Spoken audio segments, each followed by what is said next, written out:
Welcome to Medical Matters Weekly with Dr. Trey Dobson, presented by Southwestern Vermont Healthcare and Catamount Access Television.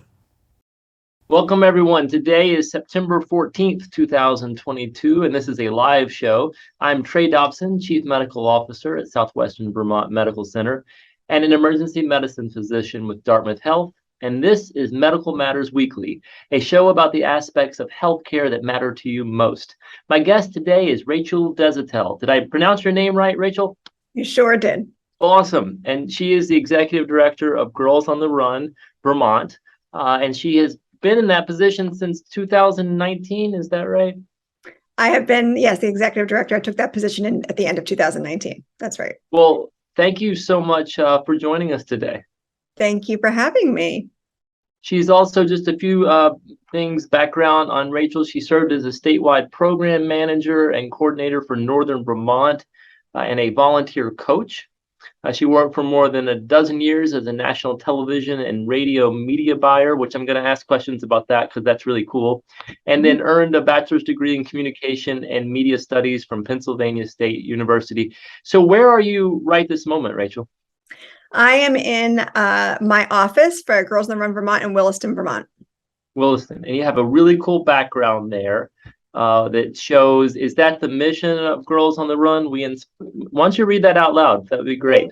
It is the mission. We inspire girls to be joyful, healthy, and confident using a fun, experience-based curriculum that creatively integrates running. It's fantastic. Yes. So, we just want to learn a little bit about you first before we get into subject matter. So tell us a little bit about where you're from and how you eventually got into this particular role. Well, where am I from? Let's see. I really spent my childhood predominantly growing up outside of Phoenix, Arizona, in Glendale. Mm-hmm. And lived there till I was about 13, and then moved to right outside of Pittsburgh, where my family is still lives there, and the rest of my family is also from Pittsburgh, which was what made us move there. And I went to Penn State and graduated with a degree in communications. And as many folks who graduate with a degree in communications will say, I had no idea what I thought I wanted to do with that. And found a job in New York City, an entry-level position with the national media buying for television. And that's where I went. It's awesome, but you're not there anymore. So then what happened to get you to Vermont? Oh, gosh. So I worked at a few different ad agencies in a pretty cool industry, I have to say, very, very different from what I'm doing now. And in my particular position, I was responsible for buying airtime with national television networks and placing ads on behalf of our clients in predominantly primetime and daytime television. And then eventually dabbled a little bit in some radio, but predominantly stuck with the national television platform for those 13 or 14 years that I worked for various agencies in New York City, and then eventually in New Jersey, because I started a family and didn't want to be in the city any longer. So my husband and I migrated out into Jersey. And when the kids were pretty small, they were probably 3 and 5, we decided to make the move to Vermont. And my husband grew up in Burlington. So that's how we landed here and made the conscious decision that this would be where we would want to raise our children. So when I got here, didn't take very long to realize that I was not going to be able to duplicate my career doing what I was doing in New York City in that market. And so made the decision, a family decision, that I would stay home. And my daughter was, like I said, she was 4 at that point. So she had 1 more year before kindergarten. And it was a real blessing to spend that time with her. But if I'm being extremely transparent and honest, it was a very difficult identity crisis for me, going from somebody who worked, Sure. Who really wrapped up a lot of my identity and worth and pride in my job. and then no longer having that one day, and then moving to a new state, and certainly not to negate the value and the joyous feeling of being home with your kids, right? But it was difficult. It was a challenge for me, and it didn't take all so long to find out that that was not what I was, how I was built, that I needed to work. So yeah, so that's how. And are you a runner yourself? I am, yes. Currently training for what I truly believe will be my last marathon. So it's a lot on my bones and my joints. And I have one sibling, and he's 8 years younger than me, and he has convinced me to run this first marathon with him, and thought that I had hung up my marathon shoes a few years ago. So it's fun. It's wonderful to have a goal, but my goodness, it's a lot of miles to put on. Yeah, you have something in common with Tom Brady then. You hung it up and you're back out there. So I'm just like fantastic. Tom Brady. Thank you very much for noticing that. Back to what you were talking about earlier, that is such a struggle with parenthood, both for women and men, predominantly often with women, but now it's getting more with men as well. And there is no right answer. And I think that's what's really important for people to understand. It's the right answer is the right answer for you, not what someone else is doing. And I'm so happy that you've found something, and that you've made yourself with your family, and it's just wonderful to hear. So tell us a little bit about Girls on the Run. Give us an overview and what the organization is about. Sure. So my neighbor was the one who introduced me to the program when I moved to Williston, and she was coaching her daughter in a program that I had never heard of and didn't have any familiarity with. And her daughter's just a few years older than mine. So I started coaching this program, and truly immediately fell in love with the mission and the program and the messages and the content. And to this day, how many years later, anytime I'm talking to a coach or anybody about the program, I always say that these lessons that we teach the kids 100% translate from the kids to the adults. We will gain just as much from the program being involved as a mentor or a volunteer as the kids do, because these lessons are they're very transferable. So the program is ultimately established to help girls foster a sense of self-esteem and build their self-confidence. And we do that through a number of ways, but mostly through the social emotional impact piece of the lessons and the curriculum. And I know it's called Girls on the Run, and we immediately think of the physical component, which is also extremely important, of course. But I know that what sets Girls on the Run apart from some other programming available is that we focus on the entire girl, the social, emotional, and the physical. And those lessons, they really resonate. Some of the lessons are about, positive self-talk, for example, is one of our lessons. And as a woman, as an adult, as a human, I mean, how many times have we said something negative to ourselves, about ourselves, whether it's a physical attribute or something else? Oh, I'm not smart enough. I'm not fast enough. I can't stand my X, Y, or Z body part, right? So we try to instill these positive messages in kiddos, because by age 8, girls have already, their self-esteem is already, lower than boys at such a young age. So we aim to lift up, and it's a program that we do in the spring. It's twice a week for an hour and a half, and it's typically in the after school hours.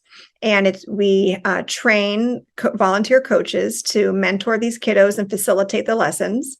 And there's it's 10 weeks, twice a week. So it's 20 lessons. So across the span of the season, girls learn various lessons, like I said, about positive self-talk, friendship, real beauty. We've got some really, really great ones about being community members and making a positive impact in your community. And we pair all of these and sort of weave in, if you will, physical components to build up their endurance. So at the culmination of the season, they are physically able to complete a 5K.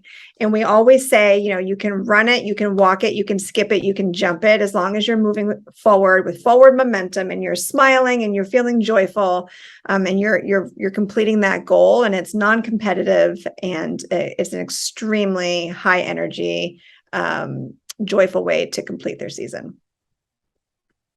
Boy, skipping it would be very difficult. As a runner myself, I'm not sure I can skip a 5K. I think that's great. You've just taught me. I've known a little bit about Girls on the Run, but not much. I didn't realize it was so programmatic. And that kind of leads to my next question, which is a question I'm going to ask just to bring it up and hear the answer. Also, boys go through similar and sometimes different pressures. What is the reason for focusing on girls, and do you know of equivalent type of programs for boys? It is a great question, and we do get it all the time. So when this program was developed in 1996 in Charlotte, North Carolina, by a woman named Molly Barker, she was looking to create a space specifically for girls because, as we all know, there's a lot of opportunity for boys in various arenas, and whether it be sports or other areas, for them to feel the same sort of empowerment and self-confidence. So, many years ago when she established this program, the focus was on girls, and it continues to be, because I can even remember myself being, young girl, and being even in class, as an example, and feeling the competition and trying to find the airspace for, being around some of those, some boys. Right now, it doesn't mean that it's just boys, and I don't mean to necessarily, and this is just my experience. Right.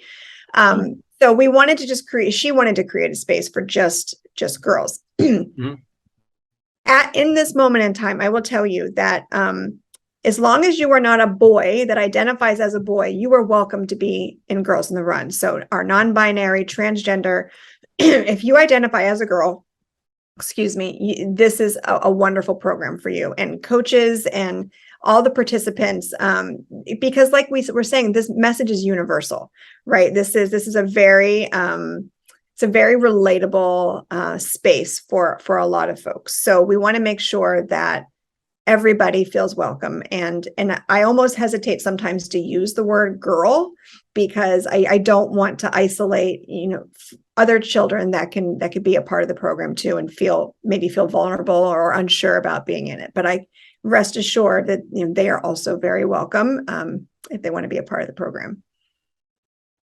No, that's great. You did a great job explaining it, and that's what I wanted to get out. There are definitely benefits to having safe spaces, especially as children develop, as long as there's also inclusivity in other aspects and other opportunities, and there are, and that's exactly what you outlined, and I think it's wonderful. So you kind of described some of the programmatic aspects to it. Are you measuring outcomes, and if so, how do you do that? We did have a really wonderful study by Dr. Maureen Weiss a few years back, and she measured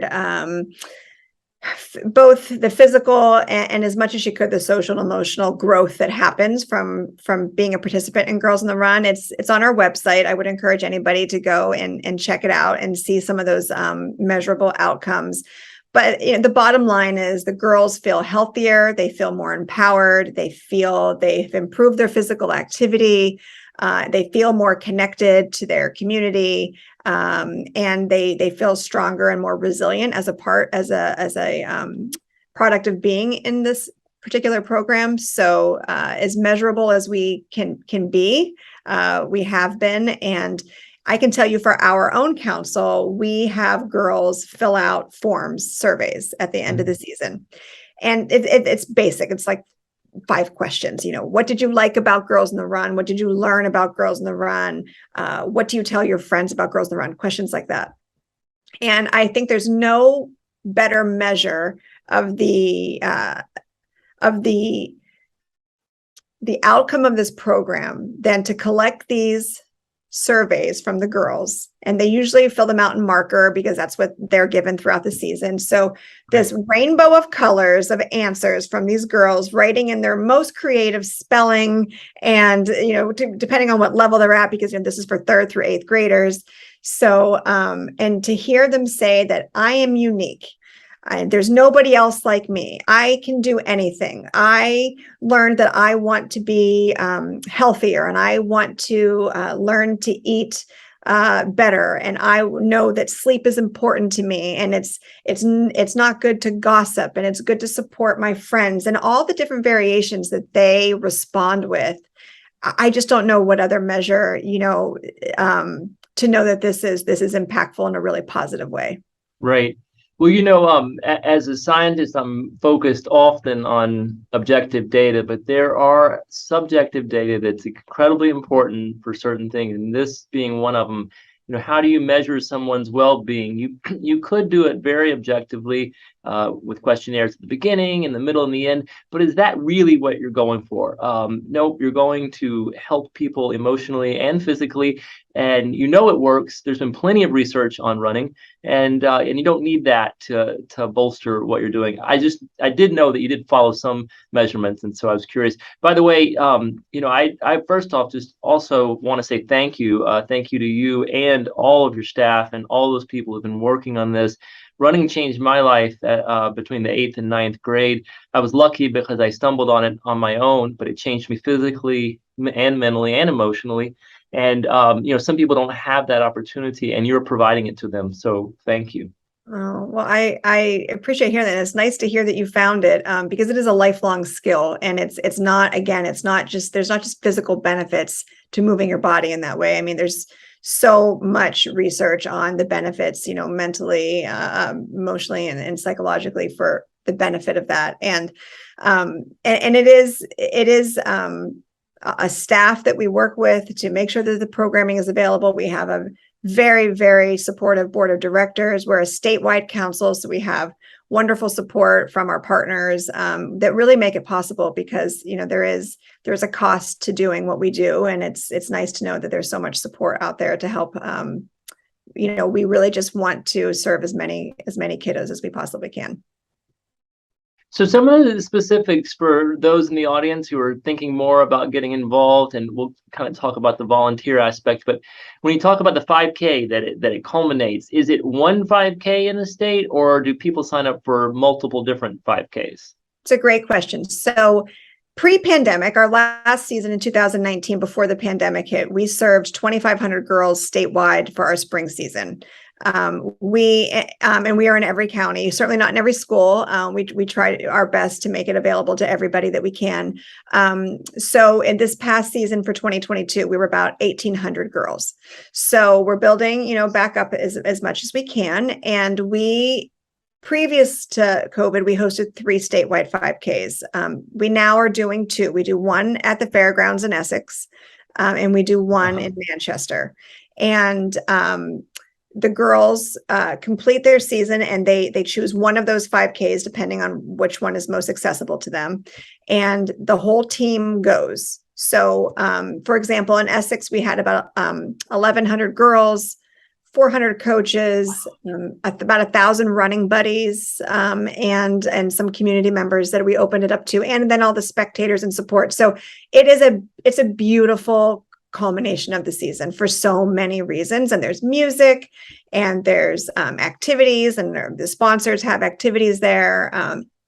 And we do it in waves, and the girls' bibs, say their names so that anybody can cheer for them. And there's cowbells, and it's just such a magical event. And we couldn't do it without our volunteers. We couldn't have the season without our coaches. So much of our organization is driven by our volunteers. And it's a lot of fun to go to one. I would highly recommend that if anyone listening has not been to a Girls in the Run 5K, whether it be as a volunteer or a spectator, or you have a kiddo that's of age, I would highly recommend it. It's a pretty uplifting event. Yeah, that's large. That's over 1,000 to 2,000 people. That energy must be incredible. palpable. It sure is. Yep. Yep. So you have the website where families can learn more about this, but I'll go ahead and ask some of the standard questions. Sure. For volunteers, is it predominantly women that volunteer, or do men volunteer as well? So yes to both questions. It is predominantly women that volunteer, but we absolutely love and embrace when we have male volunteers as well. And you do not have to be a runner to be a coach. It's certainly helpful if one of the coaches on the team is able to sort of keep up with the girls and run with them, because there's a lot of rich conversation that happens during the workout portion of the lesson. So many times, I mean, I know when I used to coach, I used to, jump in and run with the girls and help them process whatever the theme of the day is and ask them questions and just check in. How are you doing? But not all coaches are runners. There's a job or a responsibility or a duty, if you will, for everybody. Somebody helps, is just setting up the cones and the materials for the lesson. And another coach might be the person that, is taking attendance and, walking girls from point A to point B. So it really is a team effort. These coaching teams and the various roles and responsibilities vary, and it's certainly not just one size fits all as who we look for to be a coach. And what type of age distribution are the girls? They range from 3rd through 8th grade. So we have 2 core programs within Girls in the Run. Girls in the Run itself is for our 3rd through 5th graders. Many times that bleeds over into 6th grade, depending on the school structure. So if you're a K through 6 school, we would not exclude the 6th graders necessarily. And then we have a 6th through 8th program, which is our Heart and Soul. The curriculum is developed a little bit differently. Obviously they're developmentally, they're in a different stage. So the lessons are a little bit different and the topics are a little bit different to be more age appropriate. And so while we wouldn't necessarily exclude a 6th grader from a Girls in the Run program, we really don't encourage the 5th graders to be a part of the Heart and Soul program, so that, the content it stays, in that safe place where an 8th grader, for example, feels still really comfortable processing and sharing, where they might not with a younger kiddo in the group.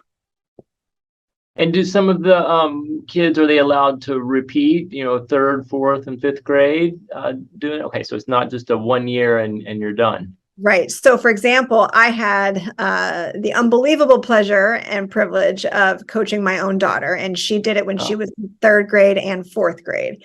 And it was amazing to watch the transformation of my quiet and a little bit shy and reserved 3rd grader entering Girls in the Run, and then seeing her transform into 4th grade, being one of the leaders that was really trying to mentor the younger girls that came in, and herself. I mean, the program worked for her exactly as it's designed to do. She opened up, she gained confidence, she took on a leadership role. The lessons are similar from season to season, but the girls always absorb it very differently as they move through the program. So even though some of the lessons may seem familiar or similar to the past season, we have a couple of versions of our curriculum that we rotate.